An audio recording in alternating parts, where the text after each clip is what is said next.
Donc nous allons parler de l'abîme des morts vivants aujourd'hui. Oui, alors Voilà. aussi. Ok. C'est un film qui s'est fait dans quelles conditions exactement? C'était après le succès de tous les films de zombies américains, les films italiens de Lucio Fulci. Ça s'est fait un peu dans cette mouvance? Tout à fait, c'est vrai. C'est-à-dire que dans les morts vivants, il faut dire tout de suite que dans les morts vivants, parmi les personnages classiques de l'épouvante, c'est eux que j'aime le moins. Parce que les morts vivants sont des imbéciles. Ils ne sont pas dangereux. Moi, je trouve que tous les suspens et toute l'attraction des films d'horreur, c'est le danger. C'est l'impression de danger pour les innocents. Mais en fait, les morts vivants ne font pas peur parce qu'ils sont imbéciles. Alors, un mort vivant, il vient vers toi comme ça, et tu fais PAF et il tombe raide. Et tout seul, il se coupe en morceaux. Alors, en principe, les morts vivants ne sont pas mes favoris, même les films de Romero. Les films de George Romero, j'aime pas du tout parce que Romero, d'ailleurs, la preuve, c'est qu'il a fait des films de morts vivants qui ont marché plus ou moins. Oui, le premier, surtout, il a marché très bien. Mais après, qu'est-ce qu'il a fait? Pourquoi? Parce que je trouve que ce n'est pas un bon metteur en scène, c'est simplement un mec qui a eu l'idée et la trouvaille, si tu veux, de faire le mort vivant. Alors, moi, quand on m'a proposé les films de morts vivants, j'ai toujours voulu faire autre chose. C'est-à-dire qu'il y ait des morts vivants, mais que l'essentiel soit l'histoire et pas les morts vivants. Parce que du moment où on donne les protagonismes à des imbéciles qui traînent là, par-ci, par-là, et qui, au moment où on les casse la gueule, ça tombe par terre et ils se cassent en morceaux, c'est pour moi pas l'idéal. Alors là, il y avait une histoire quand même qui s'est passée où il y avait cette histoire des nazis qui avaient caché, on suppose, un trésor dans le désert. On sait bien que c'est un des lieux communs de l'histoire.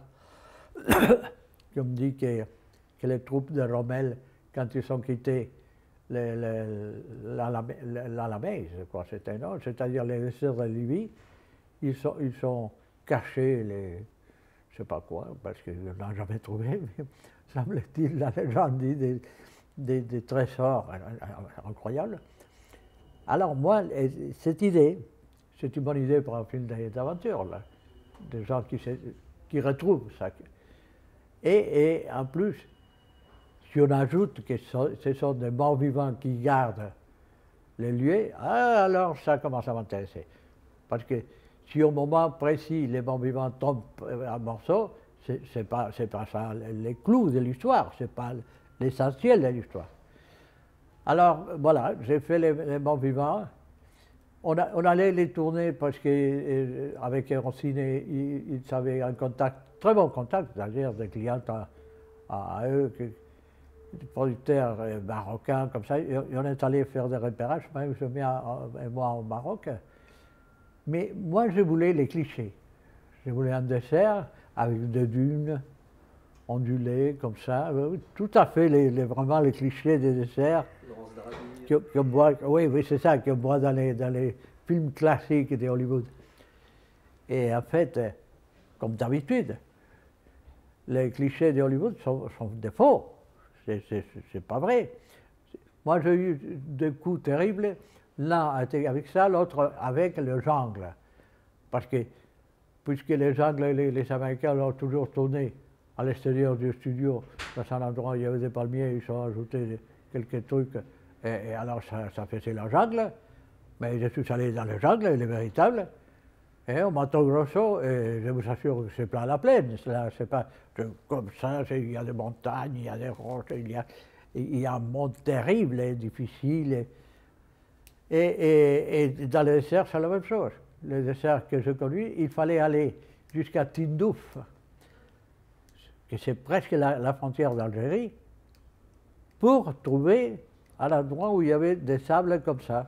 Alors, quand je suis allé en repérage avec Marius, finalement, on est arrivé là et j'ai dit, ah oui, ici, bravo, on peut le faire. Et alors, les coproducteurs marocains a dit immédiatement, mais oui, mais vous savez, le problème ici, c'est qu'ici, il y a le Front Polisario qui viennent tous les 10 jours et qui cassent la baraque et qui tuent tout le monde. Alors, immédiatement, Marius a pâli et il a dit, ah non, alors on revient ça. Et où va-t-on faire les morts vivants? Et moi, j'ai suggéré, écoutez, si vous voulez, dans le sud de Gran Canaria, de l'île la plus proche du continent, il y a un désert qui n'est pas énorme, mais pour un film, ça fait déjà comme 10 fois un set américain. Alors on est allé et on a décidé de tourner là-bas. En plus, là-bas, il y a, aux Canaries, je dis, il y a beaucoup de chameaux, ce qui aurait été un des problèmes, parce qu'il fallait des chameaux. Et bien là, il y en a plein, il y a des tentes, de tout ce qu'on fait. Alors on l'a tourné finalement là, mais puisqu'en plus c'est tout près de la côte, l'île de Gran Canaria est tout près de la côte. Et c'est facile à avoir les éléments dont il fallait, comme les détails d'accessoires, tu vois, des meubles et tout. Alors, on l'a fait là, et je crois que ça a bien marché pour le film. Alors, qu'est-ce que j'avais Xavier Gelat, hein, qui est un gars qui est très bien, et qui a très bien fonctionné dans le film, le fils de Daniel Gelat. Alors, Daniel, je l'avais connu à l'époque, j'étais l'assistant mise en scène dans un film qu'il a tourné en Espagne, sur des toreros, comme ça. Et alors, il y avait Henri Lambert, qui est un acteur qui a été très mal employé, toujours, parce qu'il a une gueule formidable, il joue très bien. Malheureusement pour lui, le pauvre petit, il ne parle pas l'anglais, ce qui n'est pas un défaut pour un acteur français. Si c'était un acteur anglais, je comprends bien. Mais pour lui, qui est un acteur français, en français, il parle très très bien, mais en anglais, non. Et étant donné que c'était une époque où on tournait toujours en anglais, alors c'était une espèce de super torture pour lui d'apprendre son dialogue en anglais et de le dire comme il faut, parce qu'en plus c'est un gars très professionnel, et il a fait un super effort, et je crois qu'il est bien. Et voilà, il y avait Lina, il y avait tout un cast, si tu ne veux pas des acteurs super célèbres, mais qui convenaient à leur rôle, très bien. Et alors, moi, ce que je trouve, en étudiant les résultats, c'est pas mal, malgré que je continue à ne pas aimer les morts vivants. Je crois que c'est un film. J'ai essayé d'ajouter quelque chose qui soit pénible chez les morts vivants, par exemple des vermes qui traversaient, vivants, qui traversaient de l'œil jusqu'à là des morts vivants. Tu vas donner des éléments plus terrifiants. Et les gens aiment bien ça. Moi, de toute façon, j'aurais toujours dans ma tête que les morts vivants ne sont pas dangereux, puisqu'on peut les tuer très facilement. Ils sont nettement moins romantiques qu'un Dracula. Hein, pardon? Ils sont nettement moins romantiques que des monstres comme Dracula. Ah, romantique, mais attention, je ne parle pas de romantisme, ça pourrait être seulement violent ou terrible. Mais le problème avec les morts vivants, c'est que, bien sûr qu'ils ne sont pas romantiques, mais ils ne sont pas très dangereux non plus. C'est ça. Alors, on a fait un peu du goré dans le film, pas beaucoup, parce qu'on revient à la même chose. Les gorées comme un élément additionnel, si ça convient au film, je suis d'accord, c'est que je ne veux pas faire un film, une triperie à la place d'un film. Alors, des fois, les gorées, c'est que ça, que des gens qui s'ouvrent le ventre, il y a les tripes qui sortent, les gens qui les bouffent et tout ça. Mais là, l'élément goré, je crois qu'il était assez soigné, qu'il n'y avait pas des choses dégueulasses ou ridicules, qu'il faudrait dire. Pour moi, c'est un film positif, malgré que le point de départ, c'est l'essence même du mort-vivant, du Mm. personnage mort-vivant. Et avant ou légèrement après l'abîme des morts vivants, vous avez fait un film de cannibale, je crois, Oui, utilisait beaucoup de gore.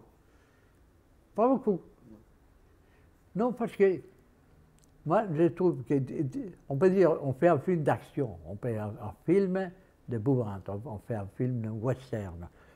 Mais un film gore, le gore, c'est un élément visuel, que c'est une addition des autres choses. Alors, oui, on voit le poignard qui entre dans les chairs. À la place de ne pas voir, c'est un plan. Il y a le poignard qui entre, on coupe. Ou il y a le poignard qui entre et on continue. Et on voit qu'il fait et qu'il ouvre, il y a le sang qui sort. Si on ne s'arrête pas presque immédiatement, au bout d'un moment, les gens regardent les tripes et tout ça comme si c'était des plans généraux tu vois, de la ville de Macao, là, parce que ça perd complètement la surprise. Et moi, je trouve que la surprise, c'est un des éléments essentiels du cinéma. Si on surprend, ça va, ça marche, ça va en avant. Au moment où les gens disent, oh, encore une fois, les tripes, la merde, ah bon, c'est fini, on est fini.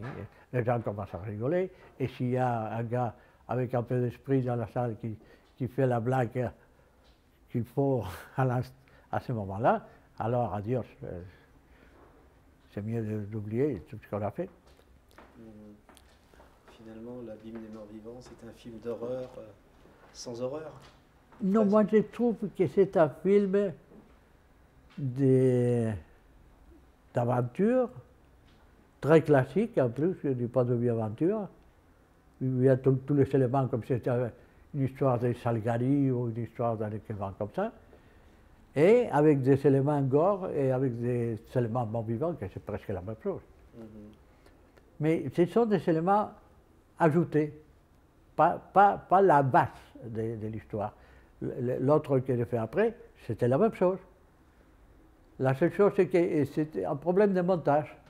À la place de couper là où c'est normal et rationnel de couper, au moment où au moment où alors on tenait encore, je sais pas, 20 mètres. 20 mètres, c'est beaucoup. Parce que 20 mètres, ça fait presque une minute. Enfin, ça ne fait pas une minute, mais avec les plans intercalés, ça peut faire une minute, ce qui est suffisant pour ça. Et l'abîme des morts vivants, c'est un film qui a présenté des problèmes techniques, style les maquillages, les effets spéciaux. C'est un film qui a été... Non, c'est un film dans lequel on avait, j'insiste, on avait 2 ou 3 gars qui faisaient bien ça. Il y en avait en plus Daniel Le Cerf qui était un peu, disons, le superviseur des effets spéciaux comme ça, et qui avait tout ce qu'il faut. Et lui, il est très doué pour ça. Et les effets spéciaux, il aurait pu faire une carrière s'il avait voulu dans les effets spéciaux, parce qu'il est très doué pour faire des choses comme ça. Et alors, on avait lui et on avait 2 gars, un français et un espagnol, pour les effets, ça allait bien. On peut dire que moi, j'aurais été plus heureux si on avait fait, au moment où il faut, le cercle de feu autour. Si ça aurait été un cercle immense avec les...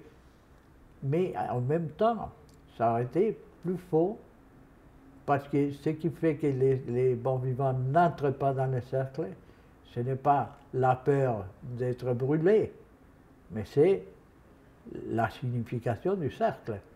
Alors, il ne fallait pas tourner d'une façon qu'on perde à l'image l'idée cercle autour. Je ne sais pas si je m'exprime correctement. C'est-à-dire, si on fait un truc qui monte 6 mètres d'auteur, à partir de là, on ne voit que des flammes. Alors, on ne sait pas si c'est un cercle ou c'est pas un cercle. Alors, c'est pour cela que je n'ai pas voulu pousser non plus, parce qu'évidemment, on aurait pu les faire plus haut. Mais peut-être c'est moins effectif, mais c'est beaucoup plus sincère. C'est pas le feu qu'il craigne le mort vivant, c'est le fait du cercle de feu. Dans ce sens-là, ça fonctionne mieux. Mhm.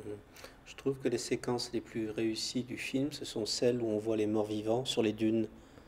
Il y a une chorégraphie qui est très très belle. Quand les morts vivants avancent Ah oui, quand sur, il s'avance, ouais, quand ouais, il sur les sort des... dunes, on voit leurs silhouettes et tout, et c'est très très beau. Oui, mais ils sont toujours vraiment vivants. Ouais. C'est le rôle pour Vous moi. allez, vous les- J'essayais, oui, de faire des plans qui soient jolis et des mouvements qui soient bien, mais je ne sais pas si c'est réussi ou pas, parce que ça, moi, je ne sais pas.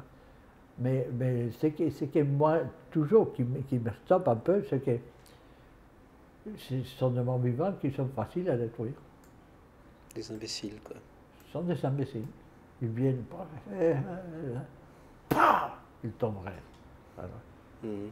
Mais quels sont vos monstres ou vos créatures préférées dans le fantastique? Dracula, Frankenstein, la momie La momie, moi, parce que ça appartient un peu à la c'est un médecine. imbécile également. Mais Dracula, bon, bien sûr, parce que Dracula, c'est intelligent. Mhm. Dracula, c'est un créateur total. C'est quelqu'un qui crée un monde terrible, etc. Alors, comme un personnage, disons, classique de l'épouvante, il y a Dracula d'abord. Il y a Frankenstein, pas le monstre, parce que c'est un mort vivant, mais les, Frankenstein, le docteur Frankenstein, Mhm. que la création vient de lui. Alors lui, c'est un personnage passionnant et en plus un personnage littéraire extraordinaire. Et qui encore, qui a la momie, non, ça ne m'intéresse pas. Ah, il y a toute l'histoire des personnages, des hommes qui sortent des seaux, des trucs comme ça. Il y en a une dizaine, plus ou moins, des personnages comme ça, à moitié grenouille, à moitié monstre, etc. Ça, ils peuvent être assez effrayants, je crois. Mhm. Mais on n'a pas trop travaillé là-dessus. Hein. Parce que quand il y a quelqu'un avec un peu de talent, comme c'est le cas par exemple des premiers Vendredi 13, truc, ou bien Freddy. Freddy, j'aime beaucoup Freddy. Mais parce que Freddy, c'est toujours le metteur en scène, et on s'en fout. Mais c'est un personnage super drôle. C'est des bandes dessinées, mais au maximum. Alors lui, il est bien, là, il est formidable. L'idée, j'adore, parce que c'est un personnage qui se présente dans les rêves des enfants. Alors, chapeau, une idée fantastique. Et il y en a plein. Freddy Krueger, c'est là. Mais il y a le mec que je ne me rappelle pas du nom de Vendredi 13. Jason, oui. Hein? Jason. Oui. Il est bien, lui aussi. Mais les classiques, le loup-garou est bien. Ah, le loup-garou, oui. Le loup-garou, formidable. Et vous avez fait des films avec des loups-garous? Non, pas un. Il y a eu un film, c'était la Dracula contre Frankenstein. Là, il y a le loup-garou qui apparaît à la fin, presque. Parce que j'ai voulu aller petit à petit dans ce film et présenter les clichés de tous les monstres. Il y a Dracula, il y a sa fille, il y a les Frankenstein, il y a ce monstre. Là, il y a un moment donné, il ne me manquait que les loups-garous, et alors j'ai mis le loup-garou. Quand tout le monde est déjà en plein carnaval, et je trouve qu'il y a plus. J'ai vu le film plusieurs fois avec du public, partout après. Je l'ai vu en Espagne, je l'ai vu en France, je l'ai vu en Italie. Alors, le moment du loup-garou, c'est vraiment le fou rire. Parce qu'il y a la nuit, là, et soudain, on voit la lune, et on entend oh, comme ça, et paf, il entre, comme une flèche, il entre dans le champ. Le loup-garou, c'est un éclat de rire, que c'est l'effet que j'avais voulu, tu vois. C'est de donner le maximum de monstres ensemble. Et en plus, je ne parlais pas au sérieux, on prend un troisième degré, même pas un deuxième. Et le loup-garou, oui, ça, je ne sais pas si je ferais un film avec seulement le loup-garou, parce que je trouve qu'ils l'ont très bien fait, les mecs, là, les Kenton et compagnie, là. Ils ont bien fait des films qui sont très très bien. Notamment le film qui a fait Lon Chaney Jr. Lui, il était super, parce qu'il avait la gueule dans le loup-garou, sans maquillage ni rien. Et oui, mais ça, on peut toujours le reprendre, le loup-garou. Et Paul Nash, il a fait le loup-garou, lui. Mais il faut dire que les loups-garous de Paul Nash, je les trouve déjà moins dangereux que, malgré que le maquillage est très compliqué comme ça, je préfère l'autre Chaney de beaucoup. L'abîme des morts vivants, c'est un film qui est beaucoup plus sérieux que le loup-garou, finalement. C'est au premier degré. Vous avez voulu ajouter de l'humour. Qui est le loup-garou? L'abîme des morts vivants est un film plus sérieux que le Dracula contre Frankenstein. Il y a du second degré dans le film. Il y a un peu d'humour ou des clins Oui, d'œil. un peu, mais très peu. Mm. Très peu. Très peu, parce que c'est un film que j'ai considéré depuis le début, je l'ai pris pas comme un film d'épouvante, mais comme un film d'aventure, comme je me suis dit tout à l'heure. Comme si c'était un roman de Salgari ou de Mainbreed, pas de Jules Verne, parce que Jules Verne il n'a jamais fait ce genre de choses. Bon, il a fait Le Secret de Storitz, qui est déjà pas mal. Je ne sais pas si vous avez lu Le Secret de Storitz, Non. de Jules Verne, super, c'est l'épouvante. Je vais le faire un jour, j'espère que je le ferai. C'était une surprise pour tout le monde. Jules Verne a écrit un roman d'épouvante, 100% d'épouvante, qui s'approche davantage d'Edgar Poe que du loup-garou, mais qui est très bien, très costaud, très fort. Avez-vous des regrets sur l'abîme des morts vivants? C'est un film qui vous satisfait totalement? Et c'est une question Piège. méchante, parce que ça me force à vous répondre que j'aime pas mes films. Je ne veux pas être méchant. J'aime pas celui-ci non plus. J'aime pas mes films. Non. Aucun. Il y a quelque chose que je déteste moins. C'est tout ce que je peux vous dire, parce que je ne suis pas idiot. Alors, si je vois un film à moi et à côté de ça, admettons, un film d'épouvante, bon, ben, je regarde un de mes films, je dis, ben, Grito sulla noce, c'est pas mon favori, disons Miss Muerte, que je trouve pas mal. Mais par la suite, on m'est passé Nosferatu. Alors, ok, je préfère Nosferatu, il y a beaucoup. Si dans le monde de l'érotisme, vous me passez Necronomicon, j'ai dit, oh, quand même, c'est pas mal. Mais par la suite, vous me passez l'Empire des Sens, je suis con. Lui, c'est celui qui a bien fait. Alors, dans tous les genres, c'est la même chose. Dans l'aventure, dans le musical, partout, il y a toujours Vincent Minnelli qui le fait mieux que moi. Donc, comprenez-vous, je me considère un professionnel qui fait son mieux, mais qui son mieux. Pour une raison ou d'autre dans laquelle je ne vais pas dire que c'est parce que je n'ai pas eu le même moyen, non, mais parce que je ne suis pas aussi doué que Minnelli dans le musical ou que James Whale dans l'horreur. Mais je ne suis pas aveugle. Alors, je suis surtout un homme de cinéma qui adore le cinéma et qui est un spectateur de cinéma de première classe. Alors, je connais les classiques. Alors, si vous me demandez si j'adore les morts vivants, je n'aime pas les morts vivants du tout. Mais je n'aime pas non plus Dracula contre Frankenstein. Il y a très peu de films à moi que je pourrais maintenant rentrer chez moi et regarder. Comme ça, ah, c'est pas mal. Très peu. J'en ai fait 180, et disons qu'il y a 5 ou 6 que je pourrais voir. Que je peux encore le voir. Ah, ça quand même. Mais pas plus. Alors, la mine de mort-vivant, non. Mais la mine de mort-vivant, mais Mille Mortes non plus, et Dracula contre Frankenstein non plus. C'est-à-dire, quoi, c'est pas moi de juger d'ailleurs. De toute façon, ces films, vous ne les avez pas faits pour vous. Mais En mettant en scène, je crois qu'il ne doit pas juger son travail. C'est aux autres.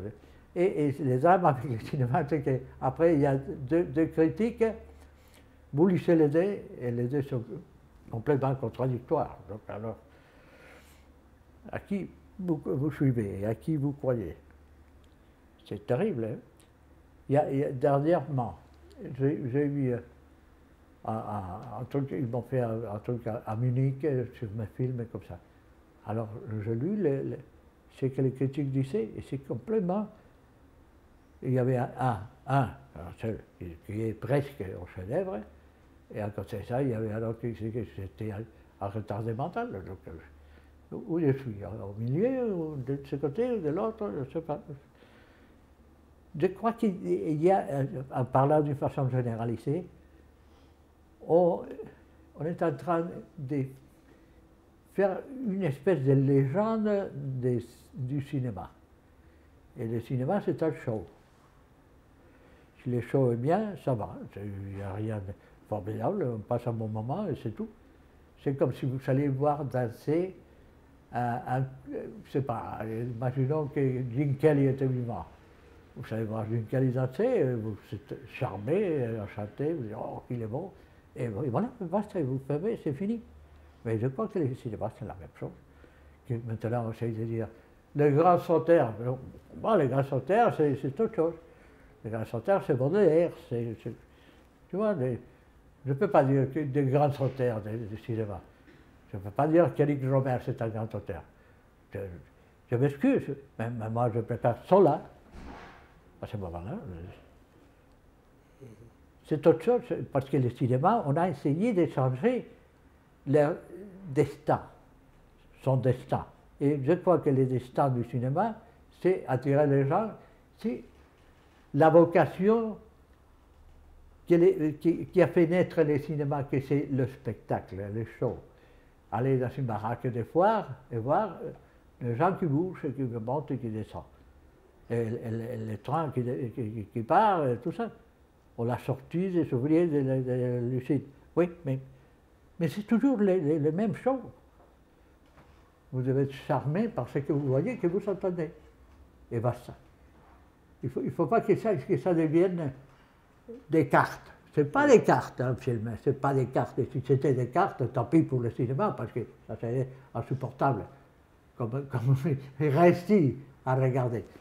Mais on est en train de glorifier quelque chose qu'il n'y a pas à glorifier, que c'est du « Oh, c'est génial, regarde ». Mais personne n'a dit « C'est génial ». Même des danseurs classiques ou même des chorégraphes. Roland Petit, j'ai jamais entendu dire « Oh ». Écrire de Roland Petit, les jours qu'il a fait. Mais Roland Petit, c'est un grand, plus grand mais plus important que la plupart des vétérans du cinéma. Et pourtant, c'est quoi ça? Parce que finalement, les films qui ont dit sérieux, qui ont dit transcendant, ce sont les films qui ajoutent des phrases, des feuilles de calendrier, des vieux calendriers. Oui, parce que la projection sociale, la projection de mon cul, c'est la projection sociale, alors lycée Schopenhauer et après on parle. Hein? Mais personne ne lit Schopenhauer, alors il préfère regarder un film d'Antonioni et après dire « Oh, qu'il est profond ». C'est profond, mais c'est facile de faire la profondeur, hein? Surtout avec les quiz de Monica Vitti dans le champ. Je parle un vieux truc, mais maintenant c'est la même chose, ça continue. Non, je trouve qu'il faut être sérieux. Si on veut être sérieux, alors refermez chez vous et écrivez pendant 3 ans et donnez-moi là, tu vois, Hegel, là, place. Et peut-être je vais m'endormir en lisant, mais si je ne m'endors pas, c'est quand même super, et c'est profond, et c'est sérieux, et c'est à suivre. Mais est-ce que vous suivez la philosophie des, je ne sais pas, j'ai dit Rohmer, pas petit, parce que c'est un nom qui me vient en tête. Alors, quelle philosophie, putain? Qu'est-ce qu'il fait, lui? Il fait des citations comme le calendrier, hein, du jansénisme. Mais alors quoi? Le jansénisme, c'est vieux, ça, c'est fini. Ça, même dans la musique, on dit, oh là, quel créateur. Hyman, là, le mec qui a fait la musique de Le Piano, le film, qui a eu le prix partout. Moi, je vous dis comme musicien, c'est lamentable, cette musique. C'est une musique vieillotte, insupportable.